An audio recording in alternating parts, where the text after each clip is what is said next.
a kind, more like the people in the world seeking perspectives with a different line. The kids who share their interests together with a similar kind. When they said John Glover for Spider-Man, they didn't mind. The activists, directors, comments and the lectures, fanboys, professional artists and professors. Maybe a nerd who's just like you, talking about the things that you like too. So I invite you to the N.O.C. In full color, you see me. The hard knock life, comics, movies and TV, yeah. Pop culture with a different perspective. Watch it on your screen, hit play, so check this.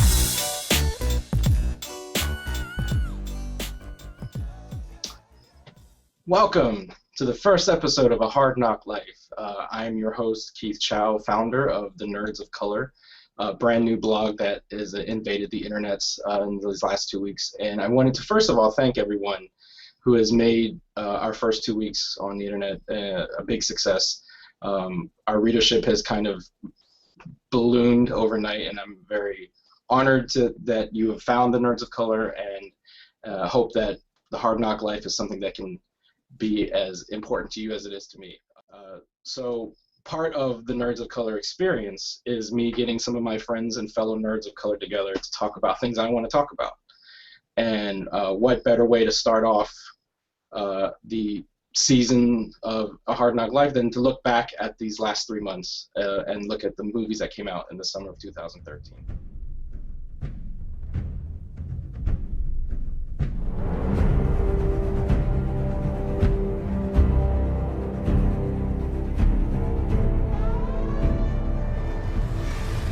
I want to go ahead and get started and bring on N'jaila Rhee.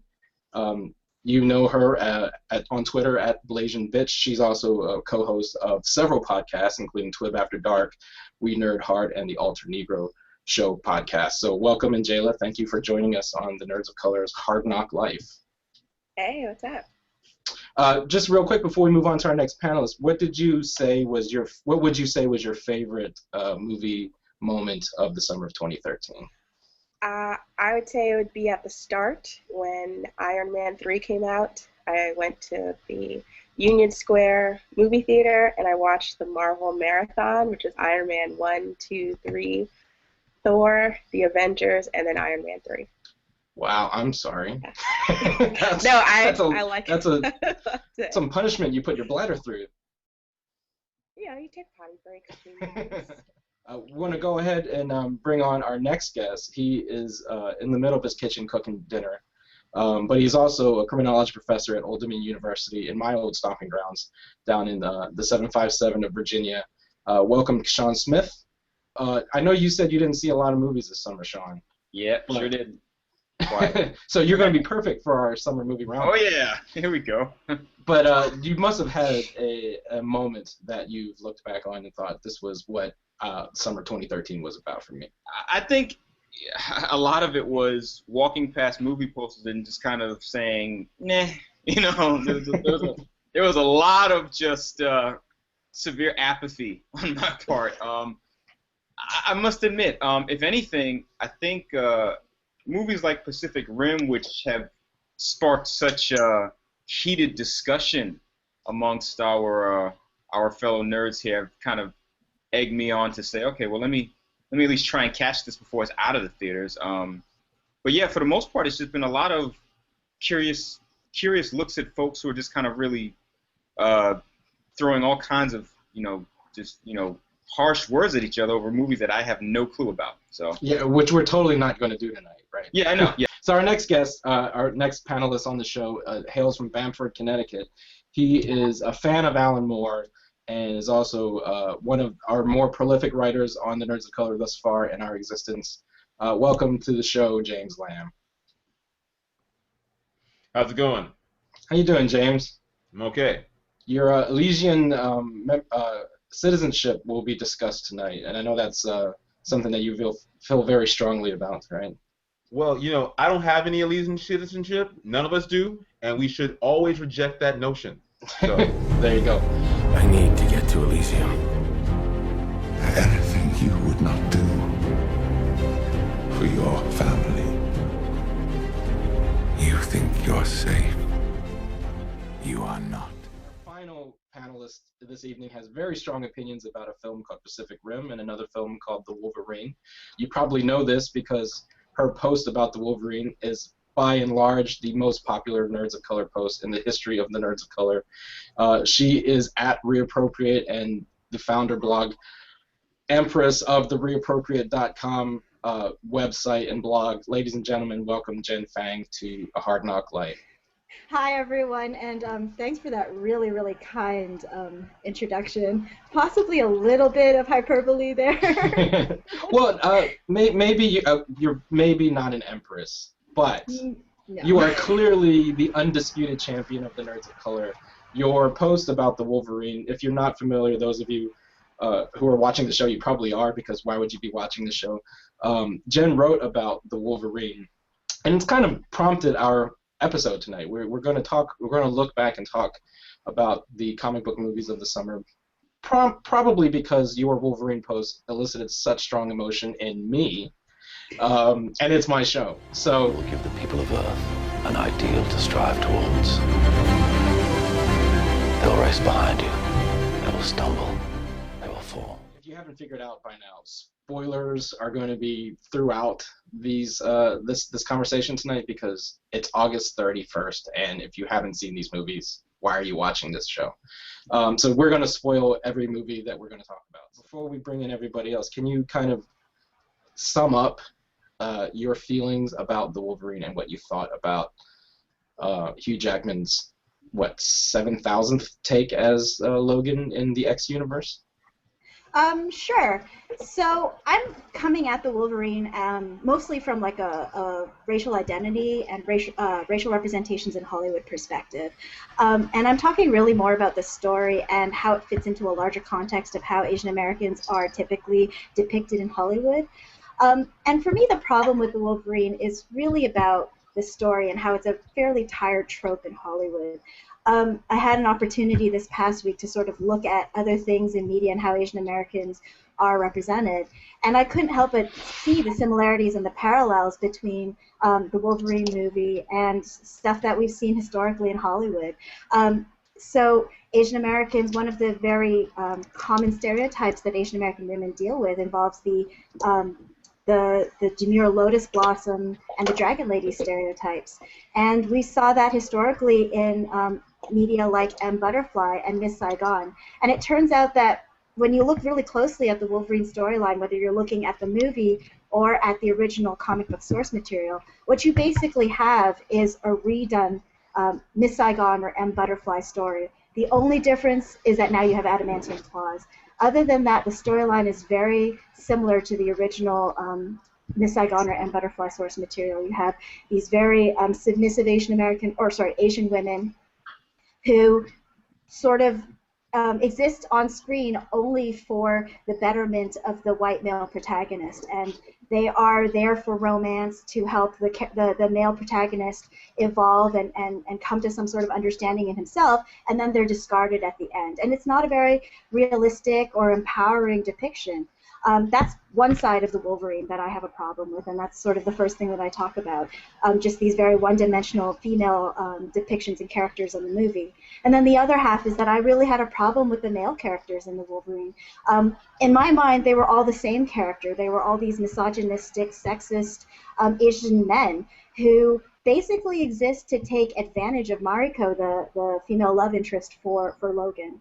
And they either want to kill her, or they want to kidnap her, or take advantage of her in some way, and you don't have any Asian male in that movie who's not trying to do that in some way. So between those two things, and of course the obvious Orientalism of Japan in general, the fetishizing of exotic Japan in general, I just had a really hard time seeing the Wolverine as anything more than sort of a tired stereotype redone for the mutant universe.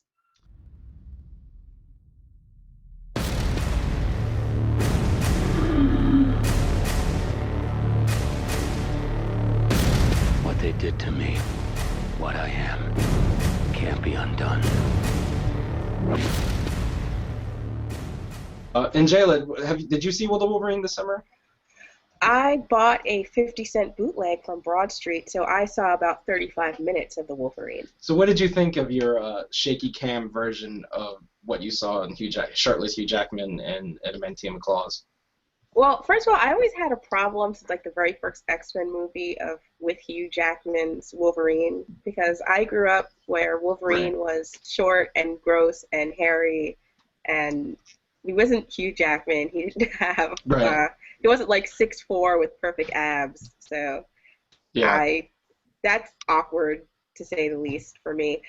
But I agree with Jenn, because what I really wanted to see was Silver Samurai being powerful and Logan being in a situation where he has to prove himself, but it kind of felt to me like it was another Impossible White Man movie, which I think was like a genre that was way overpopulated this summer.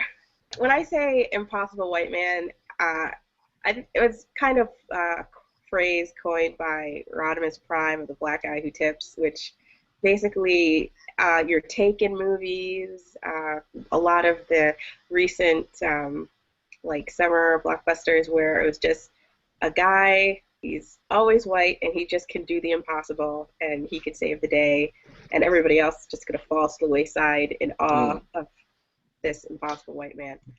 James, I'm assuming do you have similar feelings about the Wolverine that N'jaila and Jenn have been talking about? Just to add in this, it's not as if we can't conceive of a useful Wolverine movie that does not rely on tired Asian stereotypes to work. The problem is the source material. If you go back to the Frank Miller work and some of the other guys, the idea of Wolverine as Ronin sort of bleeds into all this other white savior stuff. I mean, he basically becomes Last Samurai all over again. And so when you're working with that kind of source material, as Marvel sort of created, decades ago, it's really hard to imagine a Wolverine film that doesn't do these kind of stereotypes. What they needed to do with the Wolverine film is decide, okay, how can you make a guy with adamantium claws that should never actually work, actually compelling as a figure on screen? Start from that premise, as opposed to, hey, let's just go back to the well. Oh, we put Wolvie around a whole bunch of Asian people who seem to just adore being in his smelly, hairy presence. That makes sense. Okay. Yeah. So it was kind of, out of a lot of bad sci-fi films, this one was terrible because you'd seen the racism before, and that's just kind of and James, I'm actually glad you brought up the Chris Claremont, Frank Miller comic books storyline that the movie is essentially an adaptation of, because so far we've all been piling on the Wolverine. I want to, I may be shocking to you watching at home, but The Wolverine was my favorite summer movie this summer. It was the film that I liked the most out of all of the summer movies that I saw. My favorite was The Wolverine, and part of why I enjoyed The Wolverine so much is that I felt the opposite of everything that everyone has been saying so far. That I felt like, yes, it was a white man in Asia film, but, and this, maybe this is the low expectations, but it was at least for me, it wasn't another white man in Asia who's better at being Asian than the Asians in Asia movie. In fact, what I found most intriguing about the Wolverine is that he wasn't the protagonist in his own film. That you could have taken Logan completely removed from the stuff that was going on in the film, and it would still work as a movie. Like, Wolverine wasn't the main driver of the action in the film. And I give more credit to the character of Mariko and Yukio and all of the scheming, Asian men in the film. I feel like it was this family drama where you threw a guy with claws in the middle of. And he didn't even, the difference between Wolverine, Hugh Jackman's Wolverine, and, say, Tom Cruise's, whatever the hell his name is in The Last Samurai, is that at no point did Logan become, the embodiment of all that is Asian in Japan, right? Like, he was just a dude he didn't know why he was there, and he didn't leave Japan at the end all enlightened about, the mystical qualities of being Japanese, right?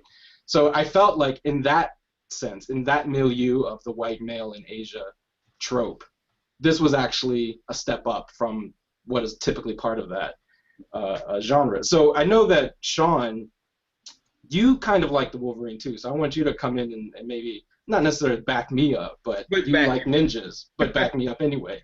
Yeah. Yeah, no, I mean, okay, honestly, yeah, I walked into the Wolverine with super low expectations. As did I. I had so as soon as they announced, and that helps. I mean, that just really helps to kind of swallow some of the unbelievable crap that goes on in the movie. But here's two things I will say that I felt okay with the Wolverine. One, yeah, I did like the fact that I generally got the sense that the whole time he was in Japan, he wasn't. It wasn't like the Organ character in The Last Samurai, where about halfway through the movie, he's speaking fluent Japanese, and he's just, I mean, he is just, oh yeah, this, you are truly the Last Samurai. You are our savior. I never got the sense that Wolverine was truly in control of a lot of what was going on around him. If anything, he wasn't in control of nothing. In that yeah. If anything, he was just kind of along for the ride, and then ended up being victorious at the end because of a lot of pretty stupid ass decisions by the antagonist more than anything else.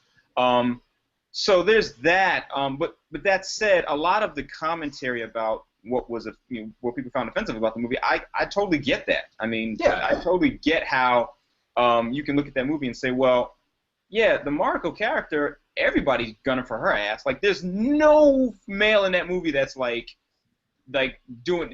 approaching her in any positive way, except for Wolverine, who obviously is like into her.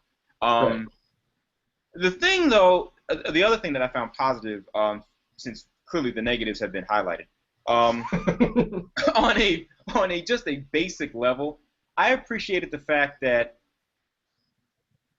Wolverine fighting actual trained samurai. Yeah, the only reason why he's not dead is because he's got the healing factor. I mean, he's getting ripped apart in this movie. He's stabbed and sliced, and that's exactly what the fuck should happen with Wolverine not being acclimated to the environment. Now, that said, I do take issue with that because I think that's a fairly sharp deviation from the Wolverine character in the comics, where he's actually an extremely proficient fighter.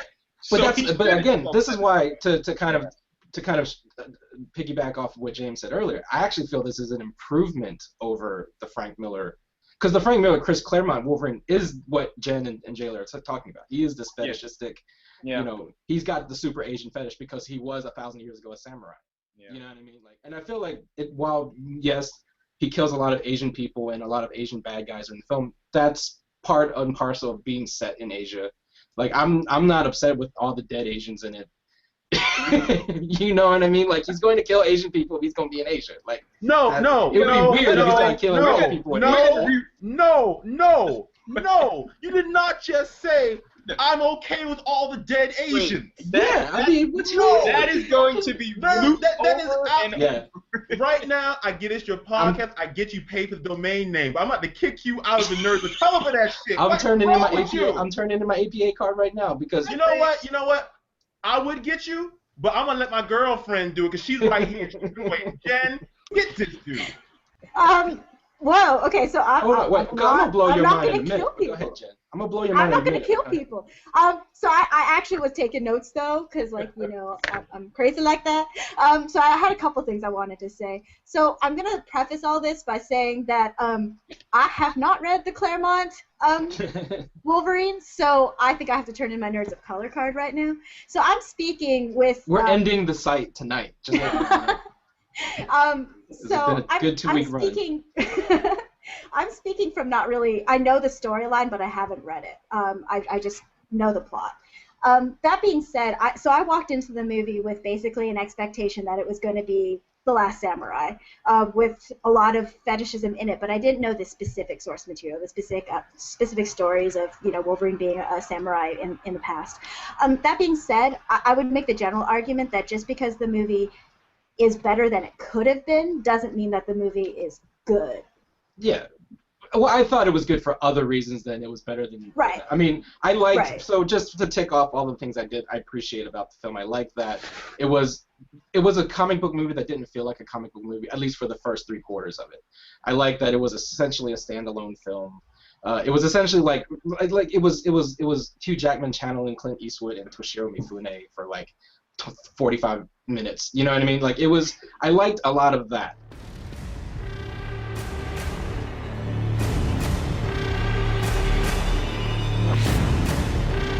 Not healing.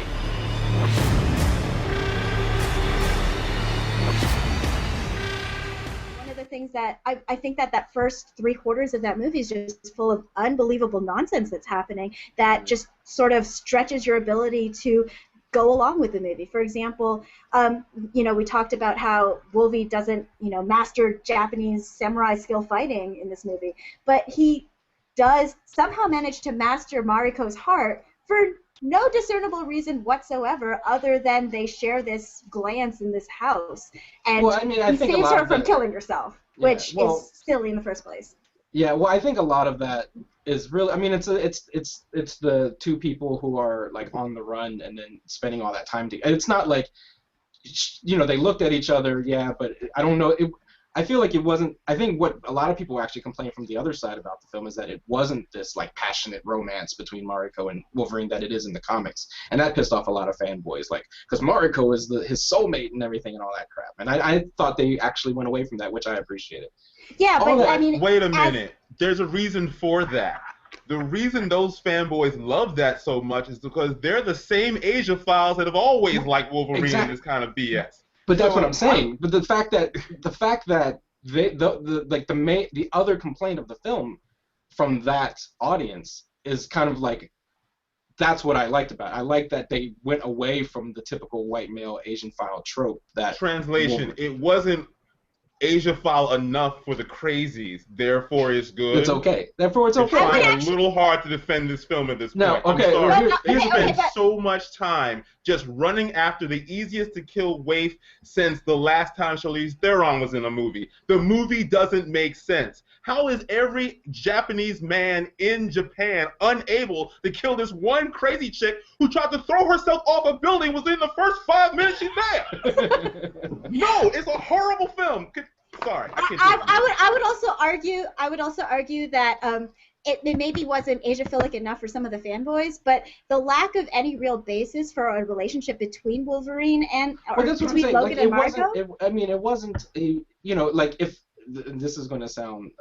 If you set the movie in another country, it would have still been the same film. Like, I don't know that the Asianness of it is what is the problematic part. You know what I'm saying? Like, it's set in Asia, but I don't know that, to me, that the Asianness is. I don't even know that Asia is being exoticized in this film, to be honest. Like, I didn't feel, watching the film and watching the scene set in Japan, to me, at no point did I think, wow, that was kind of weird. Now, here's where I'm going to blow your minds, though, right? Because everything that you and N'jaila and James have been saying about the Wolverine is how I felt about Pacific Rim, the poster behind Jenn that she's so cleverly highlighting right now. Today, at the edge of our hope, at the end of our time, we have chosen not only to believe in ourselves, but in each other. The impossible white man. You have the Orientalism. You have the exotification of Asia, and they took it a step further and actually whitewashed a couple of Asian characters in Pacific Rim. Yet, for some reason, all of my progressive Asian friends and all my progressive friends of color love the hell out of Pacific Rim, and this is where my cognitive dissonance exists, because I walked into both the Wolverine and Pacific Rim with super low expectations, and I was pleasantly surprised by Wolverine, and not so pleasantly pissed off by Pacific Rim. So, N'jaila, did you see Pacific Rim this summer as well? I did. I saw it. And you were a midnight big fan showing. of it. Well, I'm a big fan of it, and I love old Godzilla films, and I also love terrible movies. So Pacific Rim was one of the best made terrible movies ever. Like, the attention to details in crafting things that ended up being terrible was magnificent. But like I said, there is. I actually didn't feel like the protagonist that they wanted us to cheer for was worthy of being a protagonist because he had no like hero's journey. He was just there and milquetoast as hell while he was there. They could have just had a styrofoam cutout and it would have had the same emotional impact as his performance. He wasn't made out of styrofoam? I thought he was. Charlie Hunnam. I did like the female lead and her relationship with her father. That was one part of the film that I did like. I kind of wish that was the backbone of the film. I felt like that would have been a lot better. But really the backbone of Pacific Rim is giant robots kicking giant monsters in the sea. Yeah, I mean, I get that. It's I mean, you know, James brought It was up the problematic. There's a lot of problematic things. First of all, the Jair's name is Gypsy, so red flag there. I'm saying the movie is dripping with a lot of problematic shit. Yet, because we love Mako Mori so much, and everyone loves Idris Elba, I feel like solely because of that, we give that film a pass. And I don't know why, because I feel like I love Idris Elba as much as the next guy. Probably not as much as some people on the panel tonight. Problematic movies though. And those movies fall within this milieu as well. Because I'm sorry, I just recently watched Ghost Rider. But the second one because I'm an idiot. And so now you're watching all these bad movies. Yeah, no. So basically, between that and I guess this Pacific Rim thing, I mean, we love Idris, but he's got a couple black marks. Okay, I just want to say that.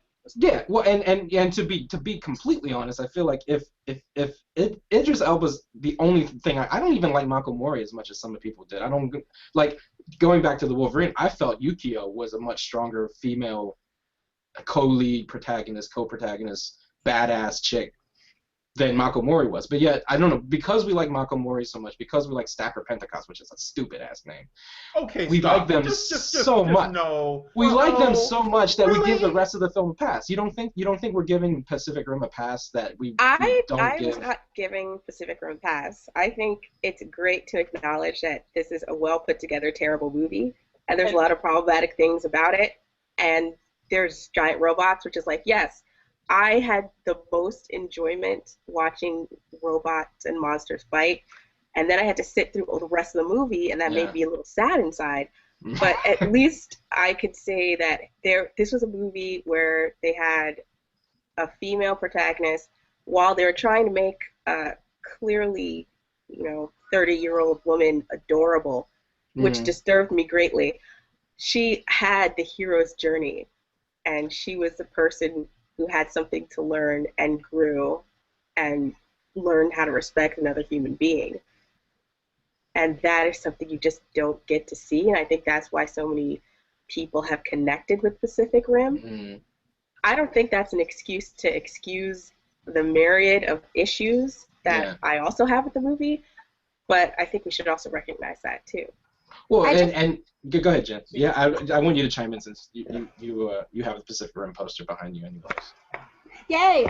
So I just want to agree completely with N'jaila there.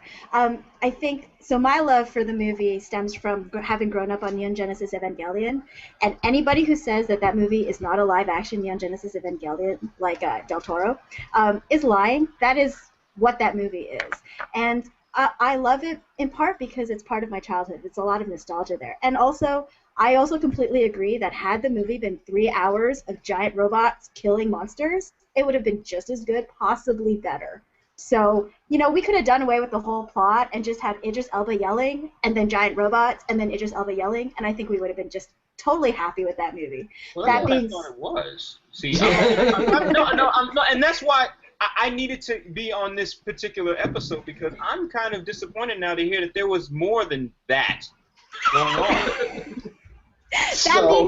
That being said, what I was really trying to say was that I think the reason that the movie resonates with a lot of folks, feminists in particular, is that for one of the first times in an action movie, the white male protagonist hero is not really the person you're supposed to be rooting for. The person you're supposed to be rooting for is Mako Mori, who is going through this evolution emotionally and trying to find herself, and does in the end through her interactions with both the robot, with Idris Elba's character, with the main character, the hero, and comes out doing much better for herself on the other side. She's a strong character who doesn't need any of those guys to get through her stuff, but you watch her do it through the process of the movie, and you're rooting for her. I think that's refreshing for feminists. Well, and I think there's one more thing too. Yeah, go ahead, James. Not to interrupt too much, but like the project of Pacific Rim is completely different than, say, the Wolverine.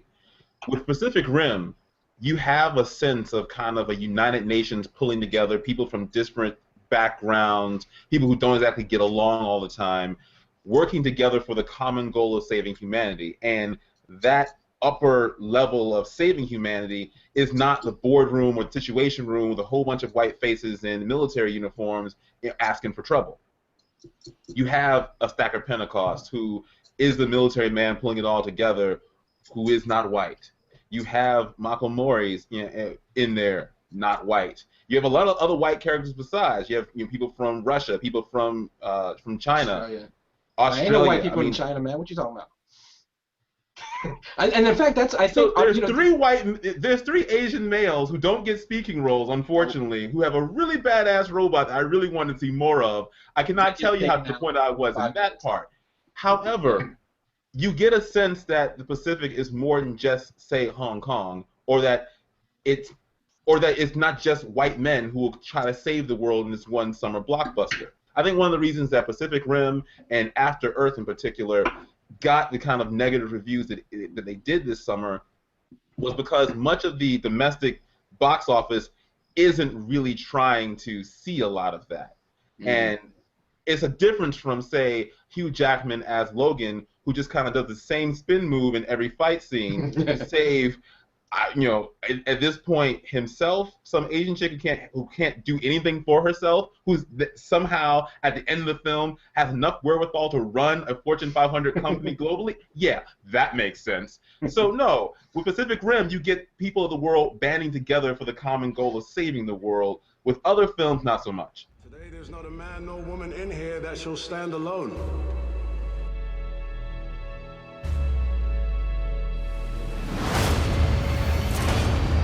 Today we face the monsters that are at our door.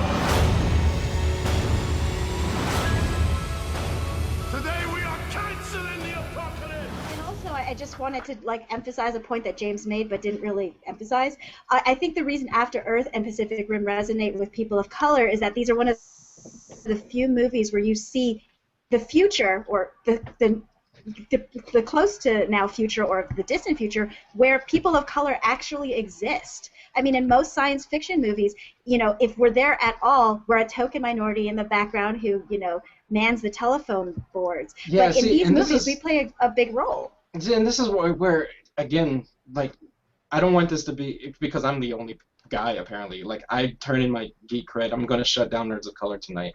Because I don't get that with Pacific Rim. I think what angers me most about Pacific Rim is the notion that it is this the global community coming together, this multicultural, multiracial union of whereas I think it's more problematic that you're right, Mako Mori and Stacker Pentecost are the more interesting characters, but they're still the side characters. Charlie Hunnam's character is still, he's the most wooden, the most boring, but he's still the hero. He's the guy who saves the world. He shoots Mako's character into the safety pod, and he sacrifices himself, and he survives. Spoiler alert. But isn't that the point? He's the main hero. He's still the impossible white man who's better at martial arts than all the Chinese people. Who's the only guy who can man a robot by himself. He does all these, and he's the most boring character. Stacker manned a robot for longer. But again, it's both characters. He's still Stacker is still a side character. He's, as much as we love Stacker, he's still not a main character in the film.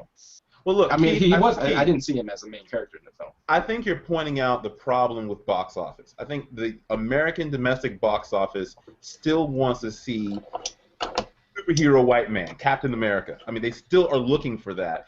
And even though they're not what you're seeing right now in movies like Pacific Rim are the last throes of what's acceptable to do with that kind of trope in Hollywood films. I mean, what we're seeing now is that a lot of Hollywood films, like, it wasn't true 10 years ago, but now they need that domestic Chinese box office. They need the Russians. They need to have other people around the world watching these films in order to make the return on their investment. So we're starting to see films like, say, Die Hard came out this summer, or a little bit earlier, maybe the spring, set in places like Russia for no apparent reason other than the fact that we want Russian audiences to come out to this movie. Or like Iron Man 3, where they had scenes specifically for the Chinese audiences that we won't even get in the Blu-ray, but they filmed scenes for China.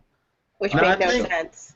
I think what that tells us, though, is that when these audiences become more interested in seeing movies the way we like to see them, because they're buying into so much of this this American media, they're going to have a discriminating tone as well. I mean, you can't, in this point in Hollywood, make a film that outright disses China.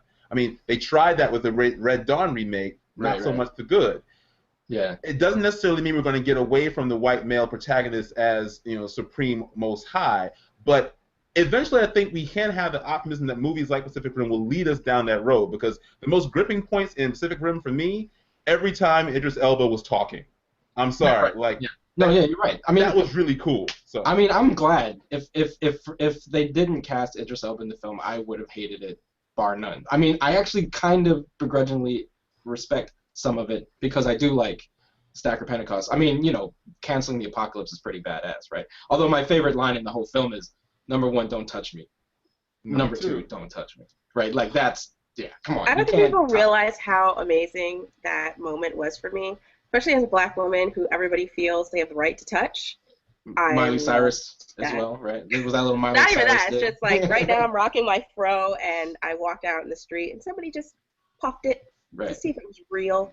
Yeah. Set aside from the racial aspect of the film that I dislike, I really can't stand Charlie Day. Like, he was yelling all of his lines. That was really what pissed me off more than the race bending, more than the Orientalism, more than the Hong Kong is Chinatown fantasy on steroids. It was Charlie Day. Like that. Come on, man. But I think that was a director's choice, because it doesn't matter. It's still annoying. Yeah, it was annoying, but I just couldn't figure out why they chose to just let him scream every single one of his lines and deliver it in the exact same way, whether it was a question or... I don't know that he knows how to deliver it any other way. Yeah, I've never seen him, even when he's interviewing, he's kind of still yelling, so... Well, before we run out of time, I do want to talk about 2 more films that, as N'jaila pointed out, also feature impossible white men, and that is 2 films that kind of, one more subtextually, one more kind of overtly talk about immigration through the guise of impossible white men, and that would be 2 films, Man of Steel and Elysium.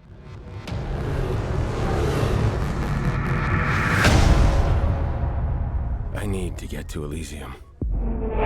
Whoever has this has the power to override their whole system. Hey, bring down the bone saw! This ain't gonna kill me. So, Elysium. The premise is that in the near future, maybe a generation or maybe 6 from now, Earth is so environmentally destroyed through overpopulation, pollution, and every other social evil that all the ultra-rich have decided to just leave it. And so the ultimate gated community is above our heads every night, this space station known as Elysium. Rich people live there, they have wine and cheese parties, they raise their kids playing shuffleboard or whatever it is rich folk do. I got an Obama 08 shirt, so I'm one of the takers. And it seems like everyone on Earth wants nothing more than to get to Elysium. Now, all the attendant social evils are on Earth. The important point about this film, and where I kind of disagree with the starting off the premise of the discussion, is that I think this is a film that's intended to be about immigration, but ends up becoming much more about the ways in which we look at issues like that based on race. Because the only important thing about Elysium, this is my opinion alone, is that that's where white people live now. quoting Chris Rock, it's kind of like the frozen food section over at your local grocery. It's all clean and antiseptic and white, and everyone's got all these like boring ass J. Crew clothes, and everyone's just generally happy. Meanwhile, no one on Earth has any agency whatsoever to help themselves. The only people you see on Earth actually helping other people are medical personnel who are basically telling one of these side characters, sorry, we can't save your daughter. Miracles happen up there. You're on Earth now. Except for Matt Damon, though, right? Well, we're glad you brought him up. Now we have the ultimate white Hispanic leading us to the promised land of Elysium, where we all Hispanic in the film. yeah. So that's the problem. It's not really about, in my opinion, the immigration debate. It's about the idea that we have a planet full of undifferentiated brown stuff. We're bringing back George Orwell and Marrakech, where they have no ability to help themselves, nothing good happens amongst them, and all they need and want is all the good stuff happening amongst the rich. And the ultimate sort of idea of the movie is that the rich should just share and everything's going to be okay, even though none of that deals with the overpopulation issues or the bad environment or the complete lack of governmental structure on Earth.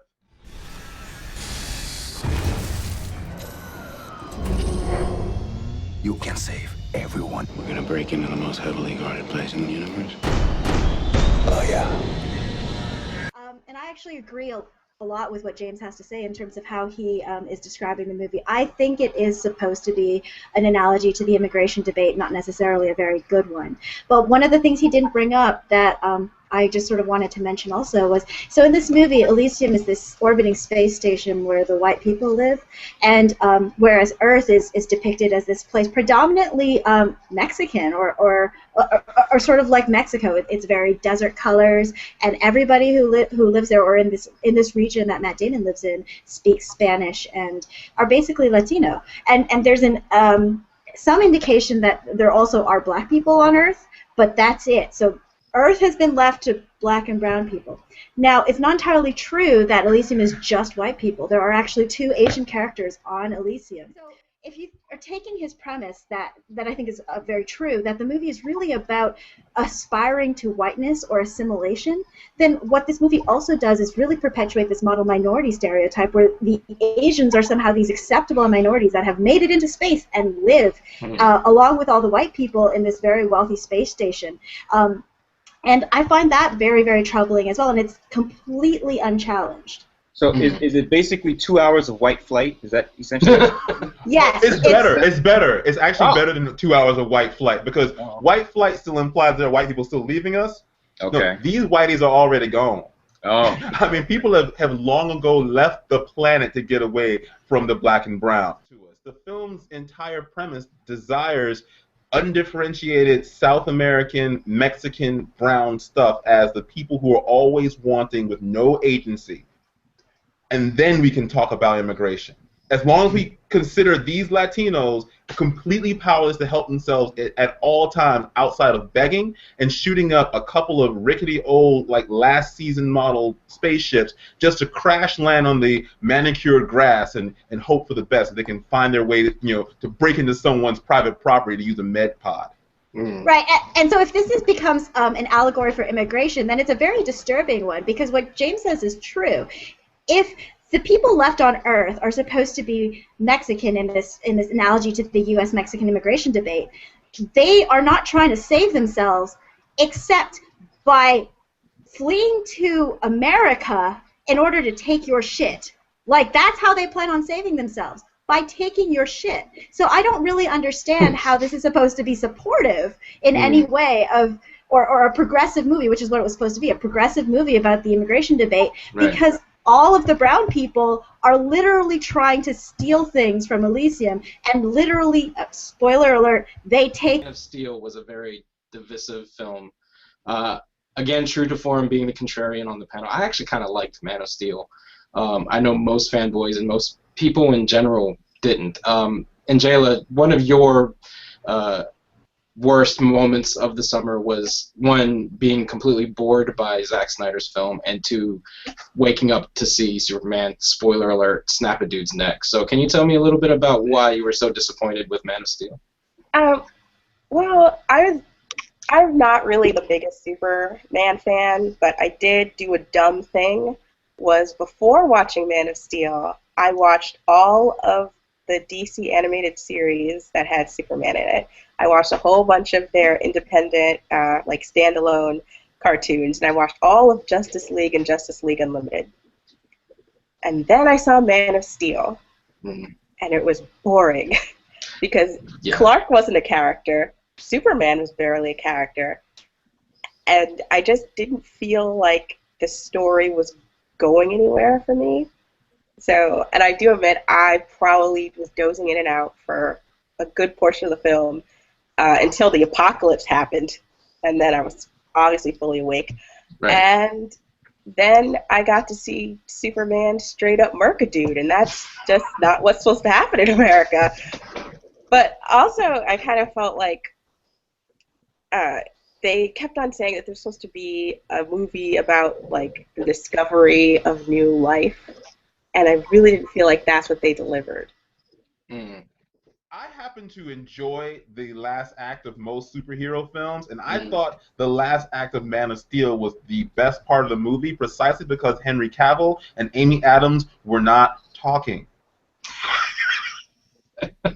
Plus, you get probably the best CGI fight scene based around superhuman figures since The Matrix Reloaded. I mean, in fact, that fight scene was, I think, a direct rip from many of the blocking and staging of The Matrix Reloaded. Right. They go through skyscrapers, they're out punching each other in the air, stuff exploding around them, and it was actually, I think, much more seamless and beautiful than you saw in previous films. That being said, I'm confused on one thing. I'm a little unsure how Superman or the Clark Kent Superman story plays into undocumented immigration. Can someone explain? Well, I mean, that's kind of one of the jokes about the Superman story, that he's the ultimate immigrant, right? And he's clearly undocumented because they ain't no Kryptonian birth certificate. Republicans can ask for Kryptonian birth certificates to their heart's content, but they ain't gonna get one from. So taking that, I think Man of Steel really rejected that entire notion. I mean, Elysium being remotely about or attempting to be about immigration is one thing. But in this one, spoiler alert, Superman kind of makes it impossible for any other Kryptonian to enjoy the good life in America. I mean, it was surreal. I mean, he's like, no, there can only be one. I'm going to take your head. That's how that works. My understanding is a very clear sociological statement being made about the reward for assimilating. I mean, he is obviously the most different thing that could ever happen. There's no human being walking around that is ever going to be Superman. I mean, the joke all the time is that literally Superman is like all the Avengers, or it's like he's just like he can do all this shit. But then he spends 90% of his time as the mild-mannered Clark Kent. I'm going to be a hold my head down newspaper reporter type thing, and he's accepted because he's that mild-mannered. He's not running around all the time. I'm Superman until he actually needs to save somebody. That's not why. Well, to be honest, that's not why. Superman's a white boy. That's why he's accepted. He has nothing to do He's with... also Space Jesus. Well, which Zack Snyder kept reminding us throughout Man of Steel. But I think also, but in the context of Metropolis, where there's hardly any ethnicity whatsoever anyway, I don't know that his whiteness is quite what's keeping him as like being championed as being, yes, we accept you. I really do believe the fact that he's not running around telling people, yeah, fuck you, I'm Superman. Like that, he should totally be this badass and just be like, why the hell am I ever going to hide my identity? You can't do anything to me if you know I'm Superman anyway. But my thing is, he'll be Dr. Manhattan, and he'd leave. So here's the problem I have with this Superman as like metaphor for an Asian immigrant experience. Okay, first off, having melanin matters. Superman can assimilate. The very idea that he can fall back on a Clark Kent persona and literally blend into the maelstrom makes him 100% different from every person of color, nerd of color, furry of color, given today's like post. What you have you. I'm sorry, it makes a humongous difference. And I think one of the downsides of being a nerd of color is that you end up having to look at what amount to white male power fantasies, i.e. superhero comics, for a certain brand of pop culture enjoyment. And those male power fantasies literally have nothing to do with any of us. So to see those kind of parallels is, I think, an incredible stretch. Well, no, but I mean, I didn't want to turn this into like a promo for Secret Identities, but go to Amazon.com and buy Secret Identities. But that's what fueled the need to make those books, Secret Identities and Shattered, also in stores. That us fanboys growing up not having, like you said, having to kind of project ourselves onto. I just wanted to agree with Shawn that I think that it's most like I have a little bit of a harder time with it as an immigrant story as well, but I do think that you can draw parallels to say like assimilation narratives and adoptee narratives, and that to me is a more compelling way to interpret Superman, because he did immigrate to Earth, but that wasn't anything that happened as he was a baby, and more that defines him as a character for a long part of his history isn't really the having one culture and then having to assimilate in another as an immigrant who's aware of that, but someone who thinks that he is one thing and then finds out that he's another, and trying to sort of balance those two identities. And I'm going to bring it all the way back to the movie. One of the things that I think is strongest about Man of Steel is how they really hopped onto that notion of Clark Kent trying to figure out whether or not he's really Kryptonian or whether or not he's human, and whether or not that matters. And they do it through these two very strong patriarchal figures in the movie. And I thought it was really cool how the movie used the character of Jor-El especially to really talk about these two conflicting identities within Clark Kent / Superman / whatever. And for me, that really makes that parallel for an adoptee experience that I think I have an easier time with.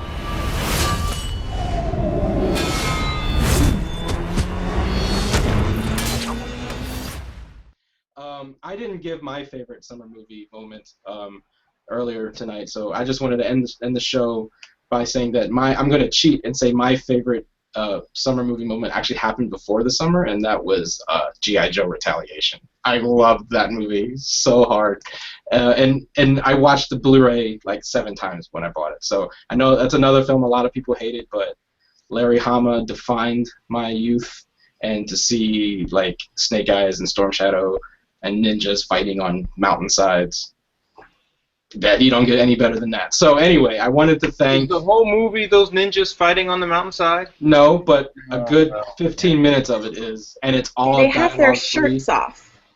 Byung-Hun Lee takes his shirt off several times in the film. Janelle, he takes his shirt off so much, you need to see this movie. It's how much he's not wearing his shirt. Look, no, Roadblock, you need to see this movie. Roadblock is the one doing in any G.I. Joe anything, the great white hope that is Duke is not the point. Even in the G.I. Joe animated film, you had a whole lot of Duke dead. We all have to go out and help Duke. Duke 2, whatever that kid's name was, comes up. Here, Roadblock carries the film. Right. First time I've ever seen that. Yeah, and to talk about, I was trying to end the show, but look, you want to praise G.I. Joe, I got to go for it. So we're talking about a film that really shows how people of color can be not only leads, but the heroes, and still, draw on the audience and everything. I mean, The Rock. You have Storm Shadow, again, spoiler alert, so N'jaila, if you haven't seen the film, cover your ears. He does a face turn in the movie, which for you non-wrestling aficionados is when the bad guy turns into a good guy. You have Jinx, who's played by Elodie Young, who's pretty badass in the film. And you like James said, these are the lead heroes. And you have Snake Eyes, who, even though he's played by a white dude, and he is a white guy in the comics, ask any Asian person, our favorite Asian American, like I always say my favorite Asian American superhero growing up was Snake Eyes, because I always thought he was Asian until they revealed he was white. And Ray Park is another, picking anybody you can, huh? You got to do it, man. And then Ray Park, like the first time he's not Asian. Oh yes, he is. We say he is. Let's go. We say he is, right? And Ray Park, right? Like the dude, I assumed he was Asian when I first heard of him. It's like last name Park, playing Darth Maul, and then turns out he was white. It's like Snake Eyes all over again, right? But anyway, that's a tangent. But yeah, and directed by an Asian American director. So like I think the winner of the most multicultural Nerd of Color film of the summer came out in March, and that was G.I. Joe Retaliation. So anyway, I want to thank my panelists who were totally awesome tonight. N'jaila, thank you for joining us. Shawn, Ichamil, Jenn, and James, thank you guys for being on the first episode of Hard Knock Life. I also want to give a quick shout out. You heard the theme as we entered the show tonight. If Nerds of Color gets shut down tonight because James hangs me up over the side of a building Batman style and says, "You gotta kill Nerds of Color," the one thing that I was like very Big Red proud in the of, 5 Heartbeats. exactly. The one thing I am most proud about is that our theme song for Hard Knock Life was a collaboration by Adam Warrock and Chops of the legendary Mountain Brothers. I got those two to collaborate on a song. That's it. I don't need to do anything else. So thank you for joining us on the Hard Knock Life. We will see you next week, and hopefully you guys will join us. So thanks. See you.